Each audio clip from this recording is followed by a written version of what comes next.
আসন্ন বিধানসভা নির্বাচনকে সামনে রেখে চাঁচল কেন্দ্রে জোরদার প্রচার চালালেন তৃণমূল কংগ্রেস প্রার্থী তথা প্রাক্তন আইপিএস অফিসার প্রসূন ব্যানার্জি। এদিন কলিগ্রামে প্রচারে গিয়ে তিনি প্রথমে স্থানীয় শিব মন্দিরে পুজো দেন এবং জিন্দাপীরের মাজারে চাদর চড়িয়ে সম্প্রীতির বার্তা দেন। পাশাপাশি কাঁসারিপাড়া চণ্ডী মণ্ডপেও প্রণাম করে ধর্মীয় সম্প্রীতির বার্তা তুলে ধরেন। এরপর বিজেপি প্রার্থীর বুথ এলাকাতেই প্রচার চালিয়ে রাজনৈতিক উত্তাপ বাড়ান তিনি। প্রচারের মাঝেই কলিগ্রামের একটি কবরস্থানে গিয়ে শেষকৃত্যে অংশ নেন প্রসূন ব্যানার্জি। পরে স্থানীয় বাজারে ব্যবসায়ীদের সঙ্গে কথা বলে তাদের সমস্যা শোনেন। বাজারের পরিকাঠামো উন্নয়ন, পানীয় জল ও শৌচালয়ের দাবি তুলে ধরেন ব্যবসায়ীরা।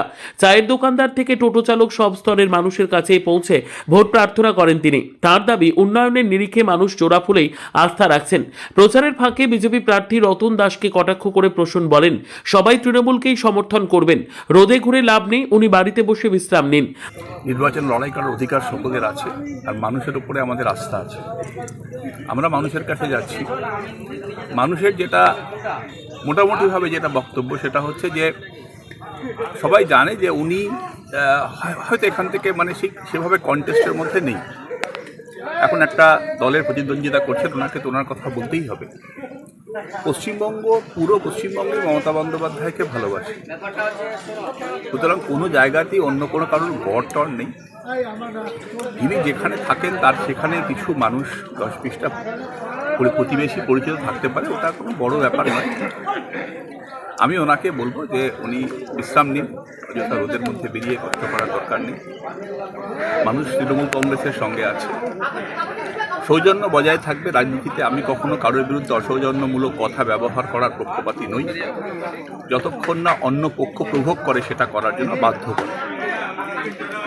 ডেমোক্রেসিতে লড়াই হোক, এবং আমি আশা করব যে আমি দেখলাম এই অঞ্চলের মানুষের যেটা মূল দাবি সেটা হচ্ছে কাজ দরকার। আর কাজটা তখনই হবে যখন তৃণমূল কংগ্রেস এখান থেকে বিধায়ক পাবে। পাল্টা জবাবে রতন দাস বলেন, যদি সব ভোট তৃণমূলের হয় তবে লোকসভায় উনি হারলেন কেন? এবারও তার হার নিশ্চিত। তিনি লোকসভায় লড়েছেন, তিনি সব ভোট পেয়েছিলেন, তাহলে হারলো কি করে? একবার হেরেছে, দ্বিতীয়বার উনি হারার জন্য চাঁচল বিধানসভায় দাঁড়াচ্ছে। একজন লোকসভার প্রার্থী, তার লেভেলটা কত নিচুতে এসছে যে উনি আবার বিধানসভার প্রার্থী হয়েছেন। আমাকে কটাক্ষ করে কোনো লাভ হবে না।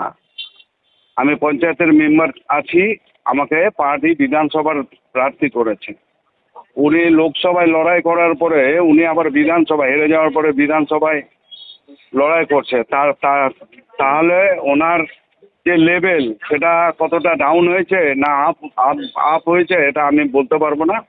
তবে আমি মনে করি পার্টি আমাকে অনেক উপরে আমাকে তুলেছে, এটুকু। 2006 ব্যাচের প্রাক্তন আইপিএস প্রসূন ব্যানার্জি রায়গঞ্জ রেঞ্জের আইজি পদে কর্মরত ছিলেন। এর আগে মালদহ ও দিনাজপুর জেলার পুলিশ সুপার হিসেবেও দায়িত্ব সামলেছেন। স্বেচ্ছাবসর নেওয়ার পর তৃণমূলে যোগ দিয়ে 2024 সালের লোকসভা নির্বাচনে মালদহ উত্তর কেন্দ্র থেকে প্রতিদ্বন্দ্বিতা করেন। যদিও জয়ের মুখ না দেখলেও দ্বিতীয় স্থানে ছিলেন তিনি। এবার চাঁচল বিধানসভা কেন্দ্রে তৃণমূল প্রার্থী হিসেবে নতুন করে লড়াইয়ে নেমেছেন প্রসূন ব্যানার্জি। এখন দেখার লোকসভার পর তিনি কতটা ঘুরে দাঁড়াতে পারেন। মালদহ থেকে জিএম মমিন, লোকাল 18 বাংলা।